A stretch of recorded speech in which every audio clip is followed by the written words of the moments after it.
Welcome to Focus Today. I'm your host, Perry Atkinson, and we are all concerned about energy, renewable energy, the whole subject of energy. I think it's going to be obviously one of the key topics as we go into this election cycle as well at all levels.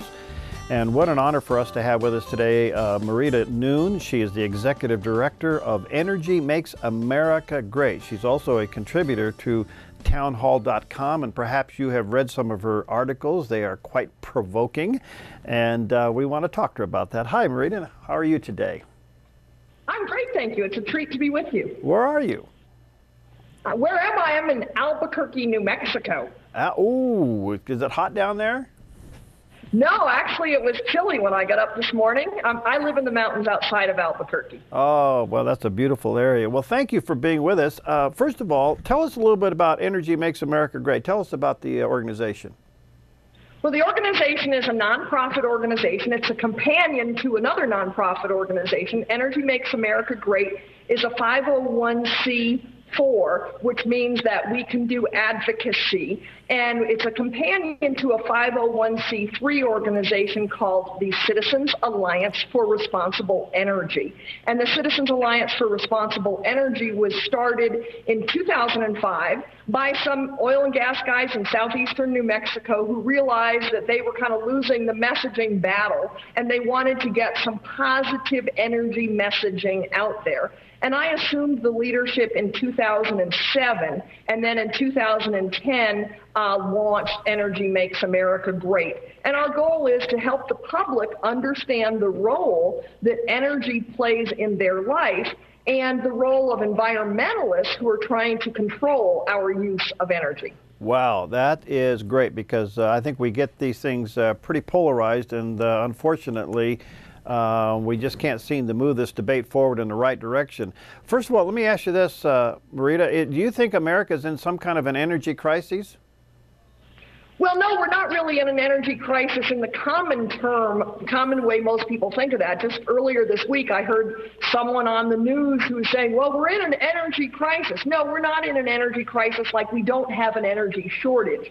But we are heading into an energy crisis because of the policies that this administration has driven. For example, just last week in Texas, the Public Regulatory Commission approved a 50% rate increase in the wholesale price of electricity in Texas because of fears of energy shortages coming up for this season with the high heat and the increased air conditioning use. They're afraid of energy shortages because we've shut down so many coal-fueled power plants in this country, and we don't have a replacement ready for them.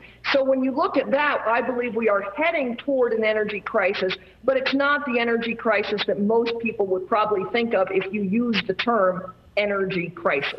All right, let me go forward and then back up. Looking at the big picture, is America capable of being self-sufficient with its energy and certainly better stewards, but do we have the resources by which we could take care of ourselves?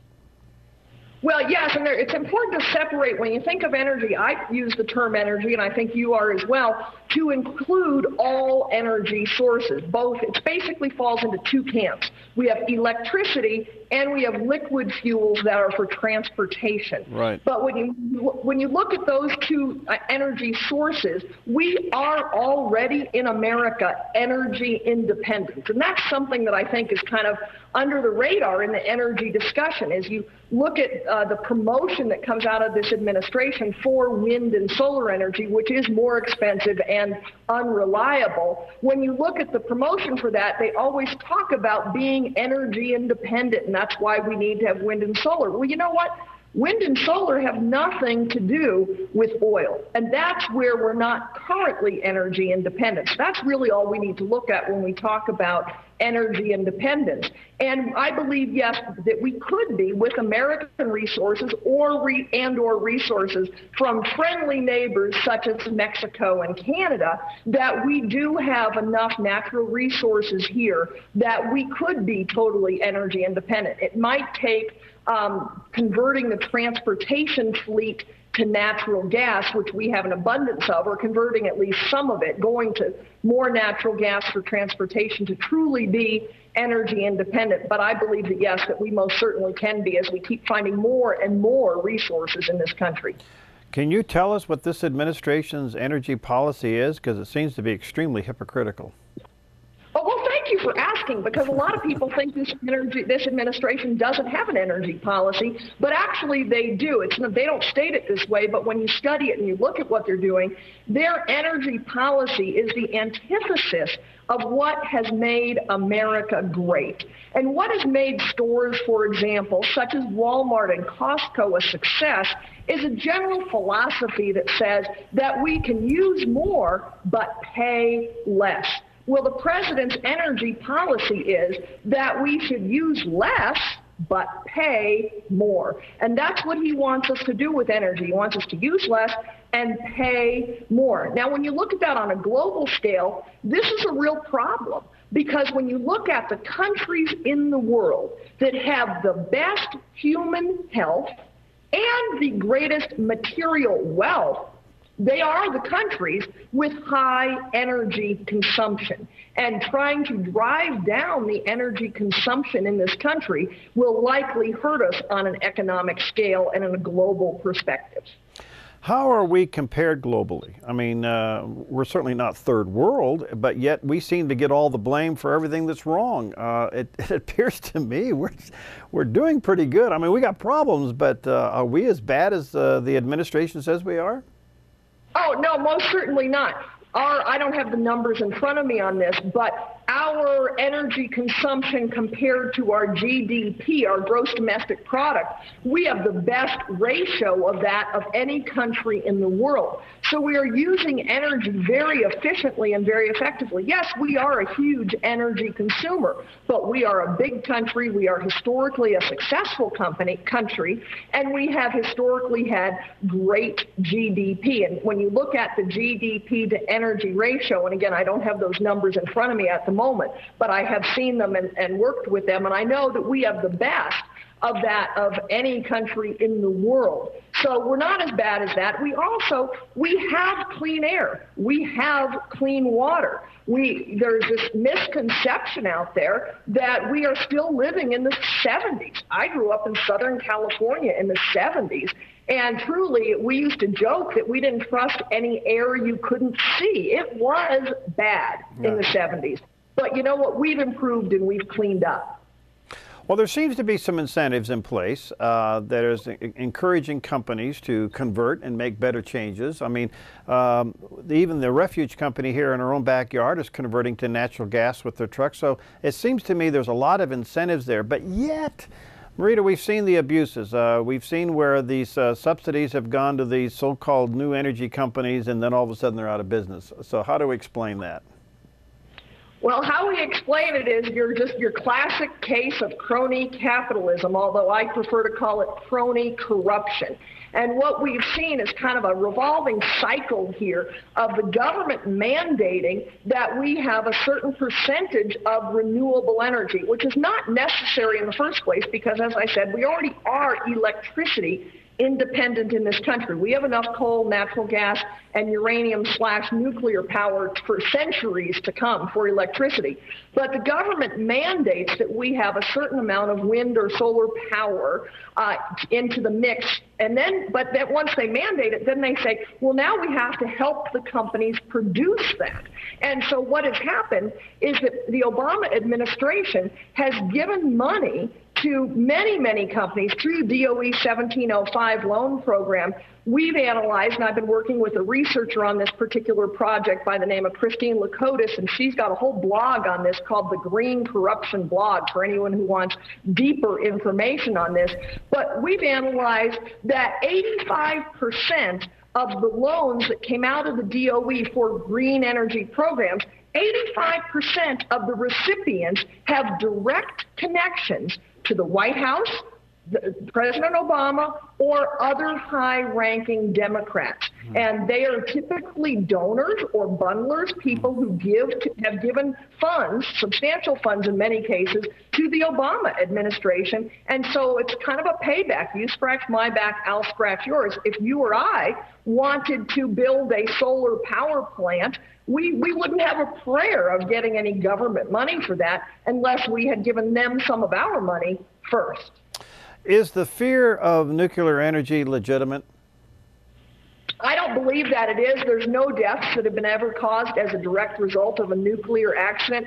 I mean, in Fukushima, there are some people who died perhaps because some debris fell on their head because of the earthquake and the tsunami. But nuclear power is really one of the directions that we need to be heading, and there's far more resources available. I mean, we've been powering submarines with what we kind of generically call a mini nuke for years, and I've never had an accident. And there's the capability now to take these so-called mini nukes and put them into communities where one small unit the size of a block of land can power the entire community, where by comparison, wind and solar, the land use, it takes practically an entire state worth of land to produce the power of one nuclear power plant. Wow. So where is this all going, Marita? Do you think, as an example, there's a big push now for electric cars, and obviously it's clean, but in the long run, is it efficient? Are we going to be using more energy there than we should be? Where's all this going? Where's this argument going? Well, the math on the electric cars really doesn't add up, because you do have to use electricity, and really and most of our electricity in this country still comes from coal, which, by the way, can be produced really cleanly. This country has not allowed for coal-fired power plants to be built. And China, you hear stories about China building a coal-fired power plant a week, and they are. But what China is building is far cleaner than anything that we are building. I think the better option is the natural gas option, as you said about the trash trucks in your area. Natural gas is a great option for buses and trucks, anything that goes home to a central garage at night, because the problem with converting your car and my car to natural gas is the infrastructure. And even though I may be able to fill up a natural gas fueled car at home through my natural gas, now I live in the woods so I have propane, but even if you could do that, I can't drive to California, for example, in a natural gas fueled car, because there's not the filling stations along the way that I would need. And that's the same problem with electricity. So I think natural gas is a better option. People are afraid of the electric cars running out of electricity, and we've certainly heard plenty of stories of them doing that, and the cost they're just not competitive. All right, you've authored a book, Energy Freedom, and I would assume it's available on Amazon and Barnes & Noble. There's a picture of it there on the screen for people, Energy Freedom. You mentioned in that book that green is not always good. Explain that. Well, there's a marketing advantage that anything that is labeled green seems to have these days, and marketing companies are slapping the term green onto everything. And green is not always good in that it's more cost effective. It's more costly, not more cost effective. It's more costly than non-green options, and it doesn't always solve the problem that we think it's going to solve. It often creates more. For example, take wind turbines. They kill birds and bats, which hurts the agriculture. New research has come out that has found that wind turbines actually warm the temperature of the earth. And one of the reasons that the wind turbines and the alternative energies are promoted is because of so-called climate change. But yet the supposed cure is actually creating part of the problem. And the same with the solar panels.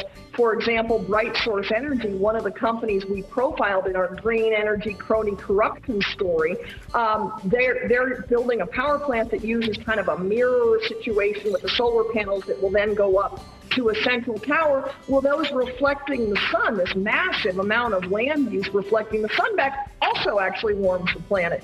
And so sometimes just thinking, well, let's go green, you need to look beneath the surface because things are not always as they seem. Well, there's a good reason why you want to pick up her book called Energy Freedom, and check it out at Barnes & Noble, Amazon.com. There it is on the screen. That's what it looks like. Marita, how can people get, you have a website? Of course, the website is energymakesamericagreat.org. Okay, that's it. Hey, thank you. I love your passion, and keep up the good work. We'll get you back, and good luck with the book. Thank you for writing it and taking the time to do that. And let me just remind your viewers to check out the columns at townhall.com. Oh, you bet. There you go. And if you want to read some of her writings, it's powerful. I love the last one you had there, more Obama green energy corruption. Check it out there at townhall.com. Thanks, Marita. Okay, and we'll be right back.